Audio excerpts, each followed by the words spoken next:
Hi friends, నేను నీలిమేఘాల్లో channel నుంచి మాట్లాడుతున్నాను. మాది పాలకొల్లు. పాలకొల్లు అనగానే మొదట గుర్తొచ్చేది ఏంటి? క్షీరారామలింగేశ్వర స్వామి టెంపుల్. క్షీరారామం గురించి చెప్పాలంటే క్షీరారామం పార్వతీ సమేతుడే శ్రీ రామలింగేశ్వర స్వామిగా పిలిచిన పుణ్యక్షేత్రము. ఇది ఆంధ్రప్రదేశ్లో పంచారామాలుగా ప్రసిద్ధి చెందిన 5 పుణ్యక్షేత్రాల్లో ఒకటి. ఇది పశ్చిమ గోదావరి జిల్లా పాలకొల్లులో ఉంది. దీన్నే క్షీరారామలింగేశ్వర స్వామి టెంపుల్ అంటారు. ఈ మందిరాన్ని చాళుక్యుల కాలంలో 10-11 శతాబ్దాల్లో నిర్మించారు. ఈ దేవాలయము 13వ శతాబ్దం శాసనం ప్రకారము ఈ గుడిని సృష్టించిన శిల్పాచార్యుడు బ్రహ్మశ్రీ కాశీశూలాచార్య.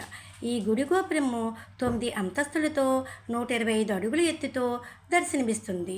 ఆంధ్రప్రదేశ్లో ఎత్తైన చోళరాజుల శిల్ప కళారీతులను అద్భుతంగా చూపే గోపురాల్లో అందమైనది ఇది ఒకటి. దీని గురించి స్థల పురాణం ఏం చెబుతుందంటే, పూర్వం ఉపమన్యుడు అనే శివభక్తుడైన బాలకుడి కోసం శివుడు తన త్రిశూలముతో నేలపై గుచ్చగా అక్కడి నుంచి పాలదారులు పొంగిపొర్లాయని, ఈ కారణంగానే ఈ ప్రాంతానికి క్షీరపురి, పాలకొలను ఉపమన్యుపరంగా ప్రసిద్ధి చెందినట్లు స్థల పురాణం చెబుతుంది. క్షీరమంటే పాలు. ఆ పేరు మీదుగానే పట్టణానికి పాలకొల్లు అనే పేరు వచ్చింది. కానీ పాలకొల్లుని పూర్వము క్షీరపురి, ఉపమన్యుపురము, పాలకొలను అని పిలిచేవారు.